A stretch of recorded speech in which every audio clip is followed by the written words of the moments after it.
I love you, but if we have kids, I'd prefer they have my ex's genes.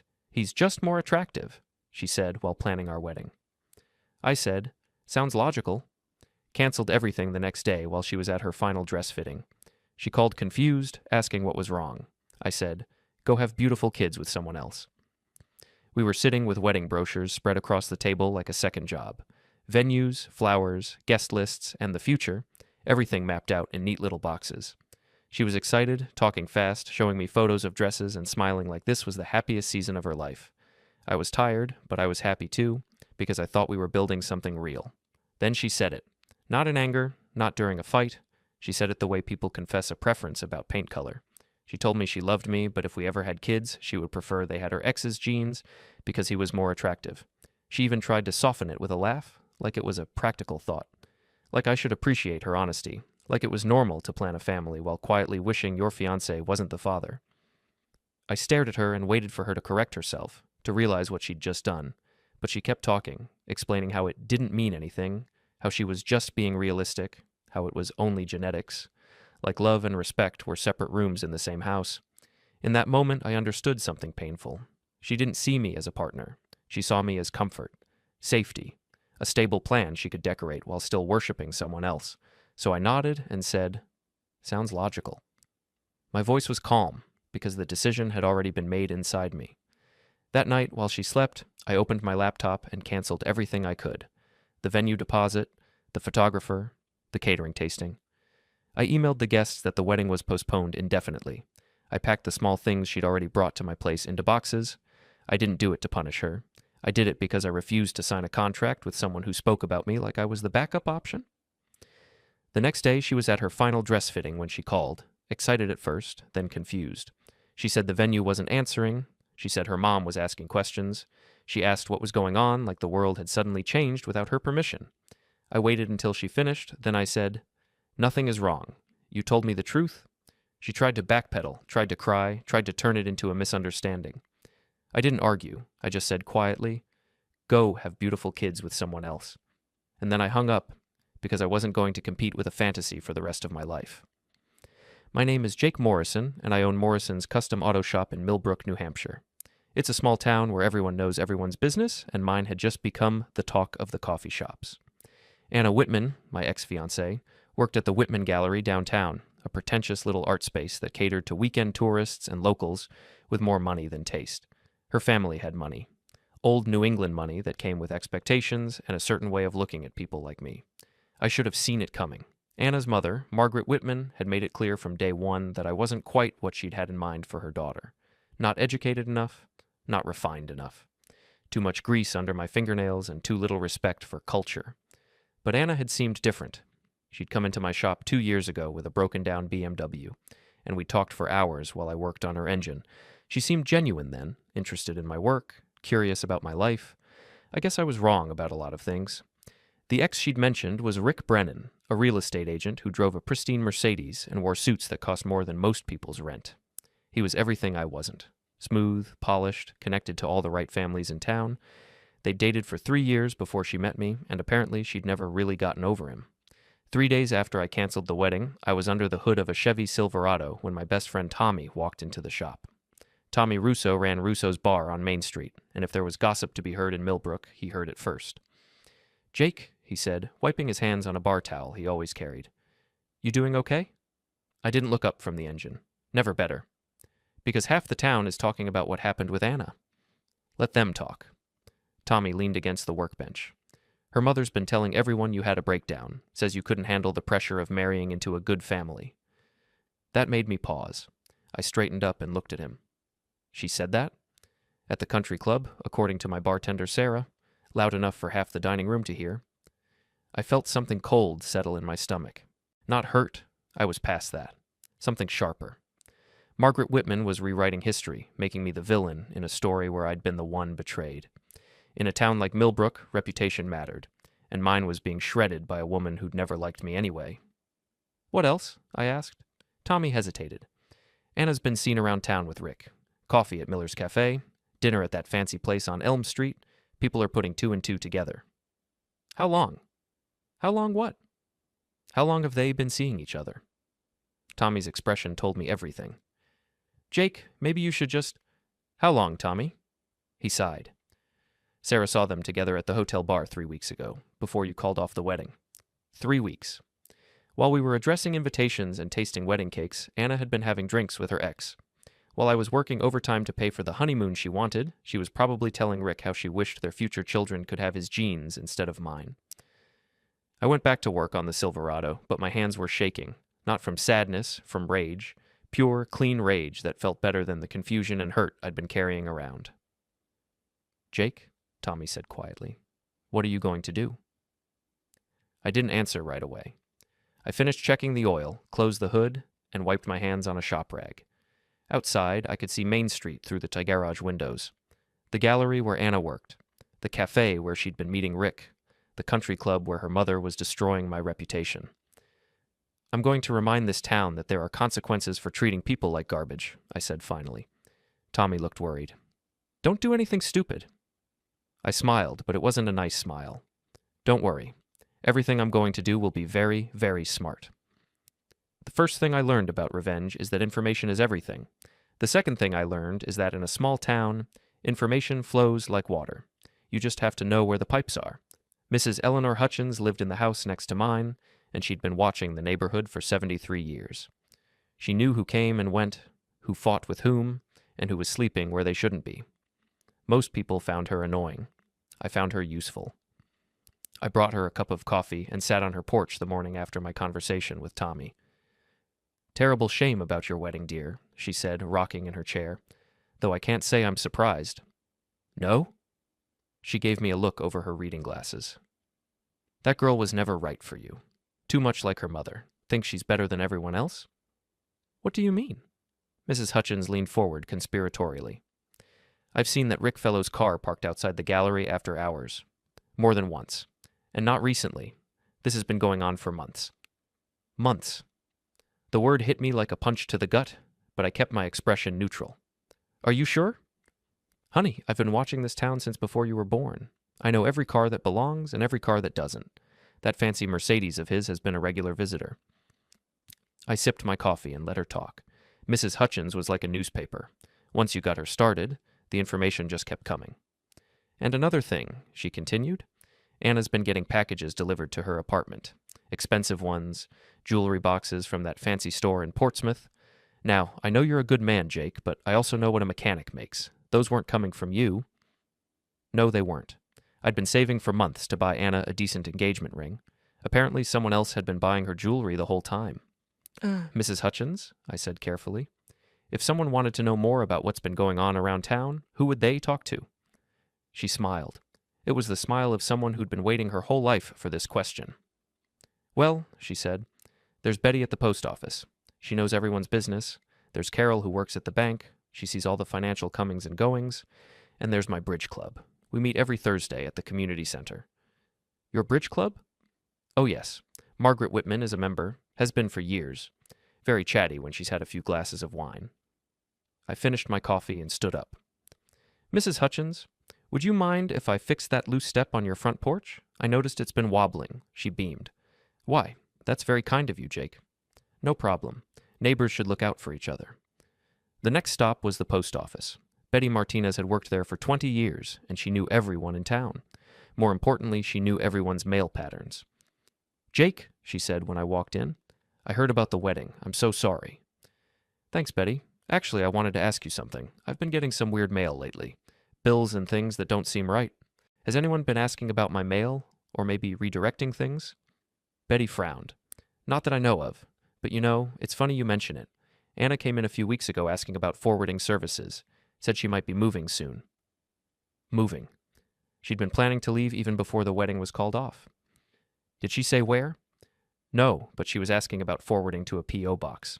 Said it was temporary while she looked for a new place. I thanked Betty and left, my mind racing. Anna had been planning an exit strategy. The wedding, the promises, the future we'd discussed. It had all been a lie. She'd been preparing to disappear with Rick, and I'd been the fool paying for the party. That evening, I drove to the Millbrook Inn, the nicest hotel in town. It was where out-of-town buyers stayed when they came to look at Rick's high-end properties. It was also where locals went when they wanted privacy.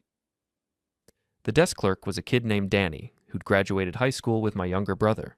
He recognized me immediately. "Hey, Jake, how's it going?" "Not bad, Danny. Listen, I'm trying to track down some receipts from my accountant. I think Anna might have charged some business dinners here to my credit card by mistake. Could you check your records for the last couple of months?" It was a lie, but Danny didn't know that. He pulled up the computer system and started typing. Morrison. Here we go. Looks like there were several charges. Room service, bar tab, and... He paused, looking uncomfortable. "And what?" "Well, there's a room charge. From 3 weeks ago. But it's not under your name. It's under Rick Brennan's." "Bingo. Could you print that out for me? For my records?" Danny hesitated. "I'm not really supposed to." "Danny, someone's been using my credit card without permission. I just need to know what was charged so I can dispute it with the bank." He printed the receipt and handed it over. Room 237, charged to Rick Brennan's account, but with Anna Morrison listed as the second guest. The date was exactly 3 weeks ago, the same night Tommy had seen them at the hotel bar. I folded the receipt and put it in my wallet. "Thanks, Danny. I appreciate it." "No problem. And Jake, I'm sorry about what happened with the wedding. Anna was crazy to let you go." If only he knew. My last stop of the day was Russo's bar. Tommy was behind the bar, polishing glasses and getting ready for the dinner crowd. "You look like a man with a plan," he said when he saw me. "I'm a man with information," I replied, "and information is power." I told him what I'd learned. The months of secret meetings, the jewelry, the hotel room, the forwarding address. Tommy listened without interrupting, his expression getting darker with each detail. "Jesus, Jake, she really did a number on you." "The question is, what do I do about it?" Tommy set down the glass he'd been polishing. "You could expose her. Tell everyone what really happened." "I could, but that's not enough." "What do you mean?" I looked around the bar.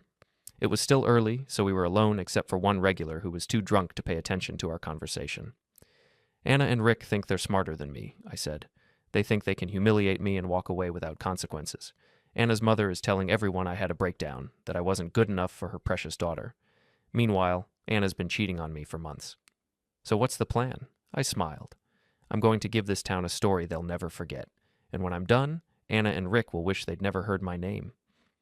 Tommy looked worried. "Jake, be careful. Don't do anything that'll land you in jail." "Don't worry," I said. "Everything I'm going to do is perfectly legal. I'm just going to make sure the truth comes out, all of it." I left the bar and drove home through the quiet streets of Millbrook. The town looked peaceful in the evening light, but I knew that beneath the surface, secrets were everywhere. Everyone had something to hide, something they didn't want their neighbors to know. Anna and Rick were about to learn that some secrets have a way of coming to light. And when they did, I was going to be there to watch their perfect little world burn down around them. The Whitman Gallery was hosting its monthly opening on Friday night. Anna had mentioned it weeks ago, back when we were still planning a future together. It was a big deal. Local artists, wine and cheese, all the important people in town showing up to see and be seen. I hadn't planned to go. But then I remembered something Anna had told me about her job. She'd been lying about her qualifications to get the position. Her degree was in communications, not art history like she'd told her boss, Richard Dalton. She'd been faking her expertise for 2 years, using Wikipedia and online articles to sound knowledgeable about the pieces they displayed. It was a small lie in the grand scheme of things. But small lies have a way of becoming big problems when the right person decides to expose them. I put on my best shirt and drove to the gallery. The place was packed. Millbrook's social elite mingled around abstract paintings and sculptures that looked like expensive accidents.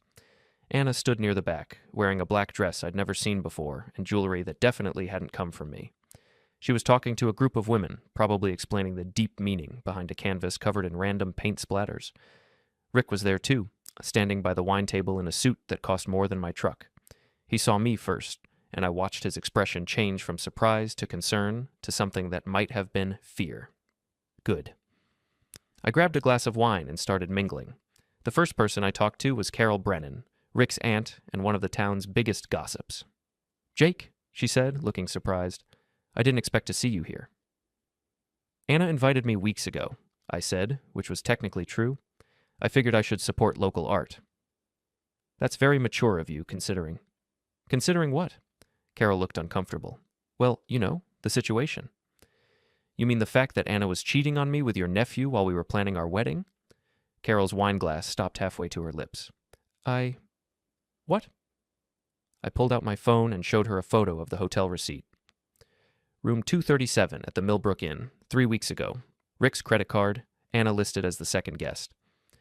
Carol stared at the screen, her face going pale. Where did you get this? Does it matter? The point is, everyone's been feeling sorry for Anna and treating me like the bad guy. But the truth is, she was planning to leave me for Rick all along. The wedding was just a convenient cover story. I walked away, leaving Carol standing there with her mouth open. I knew she'd be on the phone within an hour, spreading the news to everyone in her contact list.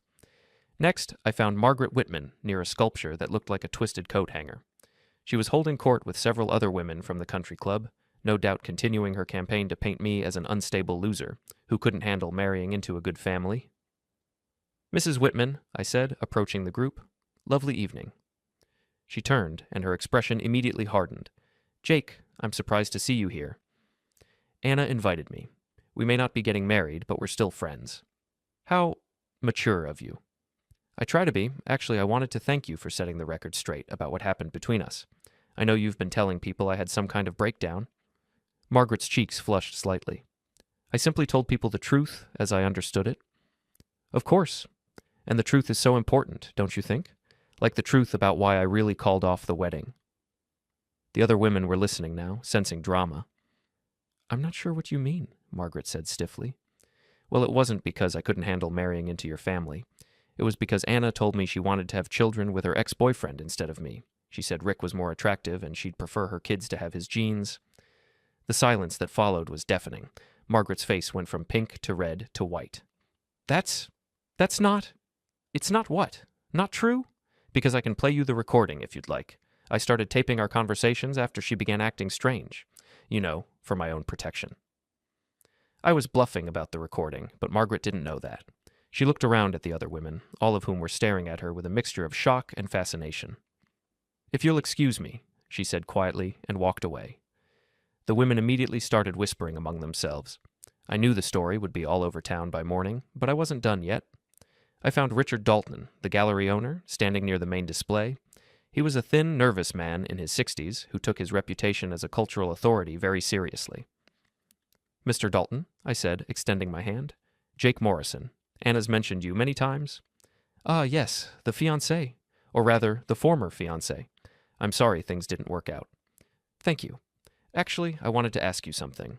Anna's been so modest about her background. I know she has a degree in art history, but she never talks about where she studied. Dalton looked confused. Art history? No. Anna's degree is in communications. She was very upfront about that when I hired her. She said she was passionate about art, but was still learning the academic side. I feigned surprise. Really? That's strange. She's been telling people she has a degree in art history. Just last week, she was explaining to the Hendersons about the influence of post-impressionism on modern abstract work. She sounded so knowledgeable. Dalton's expression darkened. She's been representing herself as having formal training in art history? Well, I don't want to get her in trouble. Maybe I misunderstood. But the damage was done. I could see Dalton's mind working, probably remembering all the times Anna had spoken with authority about subjects she'd only read about online. I excused myself and walked toward the back of the gallery, where Anna was still holding court with her group of admirers. As I approached, I could hear her explaining the complex symbolism in a painting that looked like someone had spilled coffee on a canvas. The artist is clearly exploring themes of urban alienation, she was saying. You can see the influence of Rothko in the color palette, but there's also a distinctly postmodern sensibility that speaks to contemporary anxieties about technological displacement. It was complete nonsense, but her audience was nodding along like she was revealing the secrets of the universe. That's fascinating, I said, joining the group. Anna, I had no idea your degree in communications had prepared you so well for art analysis. Anna's face went white. The group turned to look at me, then back at her. What? Your degree in communications from UNH? I was just talking to Mr. Dalton about it. Anna's mouth opened and closed like a fish out of water. She'd been caught, and everyone in the group could see it. I think there's been a misunderstanding, she said weakly. Has there? Because you've been telling people you have a degree in art history. But that's not true, is it? The group was staring now, realizing they'd been listening to someone who had no idea what she was talking about. Jake, please, Anna whispered. Not here. Where then? At the hotel with Rick? Oh wait, everyone already knows about that. Anna's face crumpled.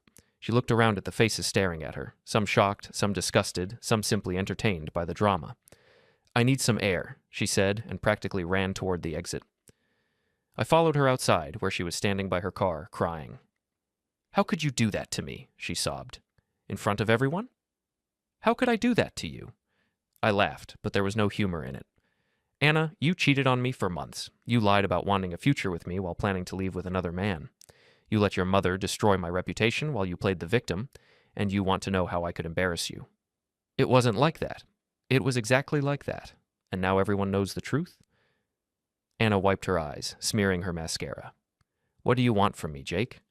What will it take for you to leave me alone?" I looked at her standing there in her expensive dress and jewelry, crying because her lies had finally caught up with her. 6 months ago, I would have felt sorry for her. Now I felt nothing but cold satisfaction. "I want you to understand that actions have consequences," I said. "You treated me like I was disposable, like my feelings didn't matter, like I was just a placeholder until something better came along. That's not true. It is true, and now you're going to live with the consequences." I walked back to my truck, leaving her standing in the parking lot. As I drove away, I could see people streaming out of the gallery, probably eager to spread the news about what they'd just witnessed. By tomorrow, everyone in Millbrook would know the truth about Anna Whitman and Rick Brennan. They'd know about the affair, the lies, and the way they'd tried to make me look like the villain in their story. But I wasn't done yet. Not even close. The real fun was just getting started. By Saturday morning, my phone was ringing nonstop. Tommy called first. "Jesus Christ, Jake. What did you do last night?" I told the truth. "The whole town's talking about it. Carol Brennan called my bar at midnight wanting to know if I had more information about the affair. Margaret Whitman apparently left the country club this morning and hasn't been seen since, and Anna called in sick to work." I was in my shop, working on a transmission rebuild, but I was having trouble concentrating. Every few minutes, someone would drive by slowly, trying to get a look at me through the garage windows. "Good," I said. "Maybe now people will stop treating me like I'm the crazy one." "And Rick? What about him?" "He's been calling around town, trying to do damage control. Word is, he's telling people you faked those hotel receipts." I laughed. "Let him try to prove that." But Tommy sounded worried. "Jake, you need to be careful. Rick's got connections in this town. Money, influence. He could make things difficult for you." "Let him try." After I hung up, I went back to work, but my mind was elsewhere. Rick Brennan thought he could use his money and connections to make this problem go away. He was about to learn that some problems don't disappear just because you throw money at them. Around noon, a black Mercedes pulled into my shop's parking lot. Rick got out, straightening his tie like he was preparing for a business meeting. He was trying to look confident, but I could see the tension in his shoulders. "Jake," he said, walking into the garage, "we need to talk." I didn't look up from the transmission. "Do we?" "This has gone far enough. You've made your point." "Have I? What point is that?" Rick moved closer, lowering his voice. "Look, I know you're hurt. Anna told me what happened between you two. The thing about the kids, the jeans, that was thoughtless of her. But this public humiliation campaign you're running isn't helping anyone." I finally looked up at him. Rick Brennan was everything I wasn't. Tall, polished, probably never had grease under his fingernails in his life. But up close, I could see the cracks in his perfect facade, the worry lines around his eyes, the way his hands shook slightly when he thought I wasn't looking. "Public humiliation?" I said. "Rick, I haven't even gotten started yet." His confident expression faltered. "What's that supposed to mean?" "It means I know things. About you, about Anna, about what you've really been up to." "I don't know what you think you know." "I know about the hotel rooms. Plural. Not just 3 weeks ago, but going back months. I know about the jewelry you've been buying her. I know about the apartment you've been looking at together, and I know about the other women." Rick went very still. "What other women?" I smiled. "You really think Anna was the only married woman you've been screwing around with? This is a small town, Rick. People talk, and some of those people have very angry husbands." It was a bluff, but Rick's face told me I'd hit close to home. "You don't know anything," he said, but his voice lacked conviction. "Don't I? Tell me, does Anna know about Jennifer Walsh, the one whose husband is deployed overseas? Or what about Sarah Chen, the bank manager? I bet her husband would be very interested to know where she's been spending her lunch breaks." Rick's face had gone pale. "You're fishing." "Am I? Then you won't mind if I share my suspicions with their husbands, just to clear the air." "You bastard! That's rich, coming from you." I wiped my hands on a shop rag and stepped closer to him. Here's what's going to happen, Rick. You're going to leave Anna alone. You're going to stop trying to control the narrative about what happened between us, and you're going to accept that your reputation in this town is about to take a serious hit. And if I don't? Then I start making phone calls. And trust me, you don't want that. Rick stared at me for a long moment, probably trying to figure out how much I actually knew versus how much I was guessing. Finally, he turned and walked back to his car. This isn't over, he called out. You're right, I said. It's not. After Rick left, I called Mrs. Hutchins. She answered on the first ring, probably because she'd been watching the whole confrontation from her window. That was quite a show, dear, she said. Mrs. Hutchins, remember how you mentioned your bridge club? Of course. When's the next meeting? Thursday night? Why? I think it's time I learned how to play bridge. Mrs. Hutchins laughed. Oh, this should be interesting. That evening, I drove to Anna's apartment. I wasn't planning to talk to her. I just wanted to see if Rick's car was there. It wasn't, but something else caught my attention. Anna was loading boxes into her Honda Civic, and she wasn't alone. A woman I didn't recognize was helping her. I parked across the street and watched. The woman was young, maybe mid-20s, with short blonde hair and an expensive handbag. She moved like someone who was used to giving orders, and Anna was clearly deferring to her. I took out my phone and snapped a few photos, then called Tommy. Can you meet me at the bar? I need you to look at something. 20 minutes later, I was showing Tommy the photos on my phone. Do you recognize her? I asked. Tommy studied the screen. Yeah, that's Melissa Brennan, Rick's younger sister. She lives in Boston, works for some big marketing firm. What's she doing here? Probably damage control. The Brennan family doesn't like scandals. If Rick's affair is becoming public knowledge, they'll want to manage the fallout. I thought about that. The Brennans were one of the oldest families in Millbrook.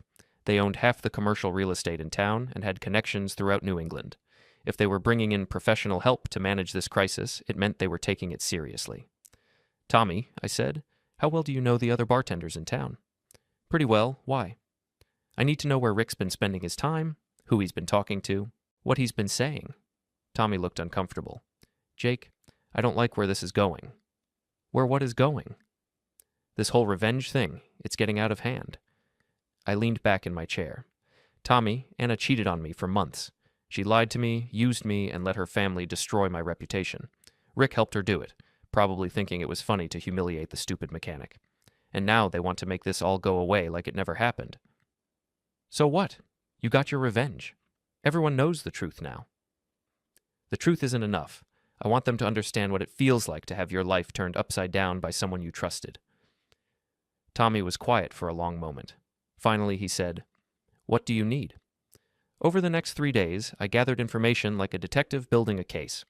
Tommy's network of bartenders and waitresses provided a steady stream of intelligence about Rick's movements and conversations. Mrs. Hutchins and her bridge club gave me access to the town's gossip network, and my own observations filled in the gaps. What I learned was fascinating. Rick wasn't just having an affair with Anna, he was also seeing at least 2 other women, just like I'd suspected. Jennifer Walsh, whose husband was deployed in Afghanistan, and Sarah Chen, the bank manager whose marriage was already on shaky ground. Rick was apparently collecting unhappy wives like some kind of hobby, but more importantly, I learned that Rick's real estate business was in trouble. He'd been using his charm and family connections to hide the fact that several of his recent deals had fallen through. He owed money to investors, and his reputation for closing deals was starting to slip. Anna, meanwhile, was planning to leave town entirely. The boxes I'd seen her loading weren't for a move across town. They were for a move to Boston, where Rick's sister had apparently offered her a job at the marketing firm. They were planning to run away together, leaving behind the mess they'd created. That's when I decided it was time to escalate things. On Wednesday night, I printed out everything I'd learned and put it all in a manila envelope. Photos of Rick's car at various women's houses, copies of the hotel receipts, a detailed timeline of the affair, financial records showing Rick's business problems that I'd obtained through a contact at the bank. Then I made copies and addressed them to Jennifer Walsh's mother-in-law, Sarah Chen's husband, and the 3 biggest gossips in town. But before I mailed them, I had one more stop to make. Margaret Whitman lived in a colonial mansion on Elm Street, the kind of house that screamed old money and social status. I rang the doorbell at 8 o'clock, knowing she'd be home from her evening yoga class. She answered the door in a silk robe, her face carefully made up despite the hour. Jake, she said, not bothering to hide her distaste, what do you want? I wanted to give you a chance to correct the record, I said, holding up one of the envelopes. before everyone else sees this."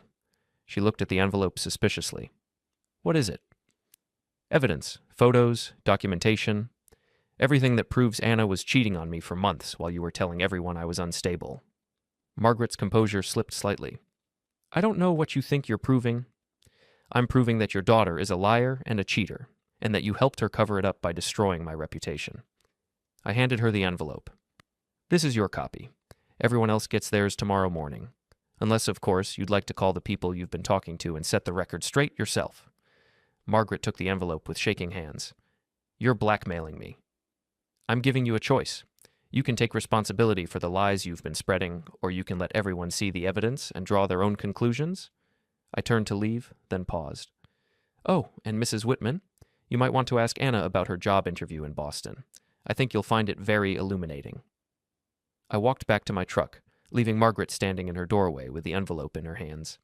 By tomorrow, the whole town would know everything, and Anna and Rick would finally understand what it felt like to have their lives destroyed by someone they'd underestimated. The game was almost over, and I was winning. Thursday morning, I didn't mail the envelopes. I hand-delivered them. Jennifer Walsh's mother-in-law, Dorothy, lived 2 streets over from me. I knocked on her door at 7 a.m., knowing she'd be up making coffee. "Jake Morrison," she said, opening the door. "What brings you by so early?" "I have some information I think you should see, Mrs. Walsh. About your daughter-in-law." Dorothy's expression darkened as she opened the envelope and saw the photos of Rick's Mercedes parked outside Jennifer's house at various times over the past month. "That son of a bitch," she whispered. "I'm sorry to be the one to tell you," I said, "but I thought you should know before your son comes home from deployment." Dorothy nodded grimly. "Thank you, Jake. Tom deserves better than this." My next stop was the bank. I waited in the parking lot until Sarah Chen's husband, David, arrived for his job at the hardware store next door. "David," I called out, "can I talk to you for a minute?" David Chen was a good man who worked hard and loved his wife. Watching his face as he looked through the photos and receipts was one of the hardest things I'd ever done. But Sarah had made her choice when she decided to have an affair with Rick while her husband was working 60-hour weeks to support their family. "I don't understand," David said quietly. "We've been going to counseling. I thought things were getting better." "I'm sorry," I said, "but you needed to know."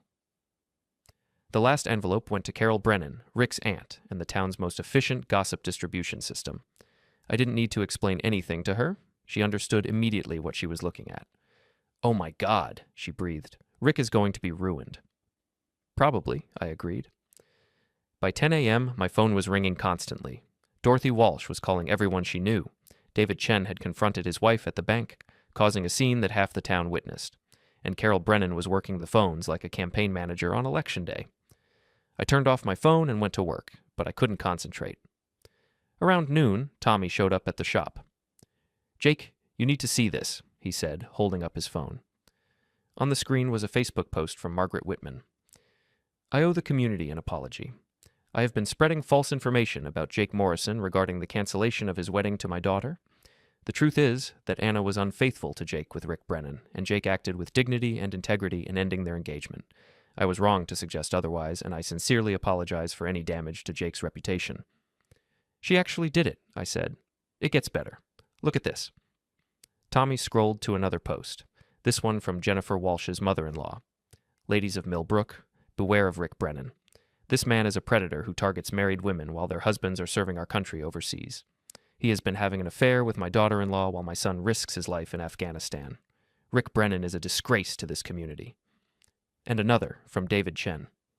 "To anyone considering doing business with Rick Brennan of Brennan Real Estate, this man has no integrity. He destroyed my marriage and my family for his own selfish pleasure. I will be sharing this information with everyone I know." "Holy shit," I whispered. "It's everywhere," Tommy said. "The whole town is talking about it. Rick's phone has been ringing nonstop. 3 of his current clients have already fired him. And Anna." "What about Anna?" "She's at the gallery right now, cleaning out her desk. Dalton fired her this morning." I sat down heavily on a work stool. I'd wanted to expose the truth, to make Anna and Rick face consequences for what they'd done. But seeing it all play out in real time was overwhelming. "There's more," Tommy said quietly. "Rick's been trying to reach you. He called the bar looking for you. He sounded desperate." As if on cue, a black Mercedes pulled into my parking lot. Rick got out, but he looked nothing like the polished real estate agent who'd confronted me earlier in the week. His suit was wrinkled, his hair was disheveled, and his face was pale with exhaustion. "Jake," he called out as he approached the garage. "We need to talk." "I think we've said everything we need to say," I replied, not looking up from the engine I was working on. "Please, just 5 minutes." There was something in his voice that made me look up. Rick Brennan, the golden boy of Millbrook, looked broken. "What do you want, Rick?" "I want you to call them off." "Call who off?" "Everyone. The whole damn town. My business is ruined. My family won't speak to me. Anna won't even take my calls." I set down my wrench and really looked at him. "And you think this is my fault?" "You orchestrated this whole thing." I told the truth, that's all. "You destroyed my life." The words hung in the air between us. Rick was breathing hard, his hands clenched into fists at his sides. "No," I said finally. "You destroyed your own life. You made the choice to have an affair with my fiancée. You made the choice to help her lie to me for months. You made the choice to have affairs with other married women. I just made sure people knew about it." "Those women meant nothing to me. They meant something to their husbands." Rick ran his hands through his hair. "What do you want? Money? I'll pay you whatever you want. Just make this stop." "I don't want your money, Rick. I want you to understand something." I stepped closer to him, close enough to see the fear in his eyes. "You thought I was just some stupid mechanic, someone you could humiliate and walk away from. You thought my feelings didn't matter because I wasn't important enough to matter. But here's the thing about underestimating people. Sometimes they surprise you. I never meant... You meant exactly what happened. You wanted to take my fiancée and make me look like a fool while you did it. Well, congratulations. You got what you wanted. Anna chose you over me." Rick looked confused. "Then why?" "Because actions have consequences. Because treating people like garbage has a price. And because I wanted you to know what it feels like to have your life destroyed by someone you thought was beneath you." I walked back to my workbench, effectively dismissing him. "Jake, please. Get out of my shop, Rick, and don't come back." After he left, I tried to go back to work, but my hands were shaking. I'd done what I set out to do. Anna and Rick were facing the consequences of their actions. The truth was out, and my reputation was restored. So why did I feel so empty? That evening, I drove to the lake where my father used to take me fishing when I was a kid. I sat on the dock and watched the sun set over the water, thinking about everything that had happened. My phone buzzed with a text message. It was from Anna. "I'm leaving town tomorrow. I know you probably don't care, but I wanted you to know that I'm sorry. For everything. You deserved better." I stared at the message for a long time, then deleted it without responding. Another text came in, this one from Tommy. "You okay? Haven't seen you since this afternoon." I typed back, "I'm fine, just thinking." "About what?" I looked out over the lake, watching the last light fade from the sky. "About whether revenge is supposed to feel this hollow," I typed, but I deleted that message before sending it. Instead, I wrote, "About what comes next." Because that was the real question, wasn't it? I'd gotten my revenge. Anna and Rick were ruined, just like I'd wanted.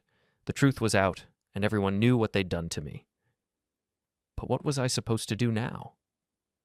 I drove home through the quiet streets of Millbrook, past the gallery where Anna used to work, past the hotel where she'd betrayed me, past all the places that would forever remind me of what had happened between us. Tomorrow, Anna would leave town and start over somewhere else. Rick would try to rebuild his business and his reputation. Margaret Whitman would have to live with the consequences of her lies, and I would go back to my shop and my life, knowing that I'd won. But as I pulled into my driveway and saw Mrs. Hutchins watching from her window with a satisfied smile, I realized something important. Winning doesn't always feel like victory. Sometimes it just feels like the end of a story you never wanted to be part of in the first place. I turned off my truck and sat in the darkness for a moment, thinking about the man I'd been before all this started and the man I'd become in the process of getting my revenge. They weren't the same person, and I wasn't sure yet if that was a good thing or a bad thing. But it was done. Anna and Rick had learned that actions have consequences. The town knew the truth, and I had proven that even a stupid mechanic could destroy the lives of people who thought they were better than him. I got out of my truck and walked toward my house, leaving the wreckage of their lives behind me. It was time to figure out what came next.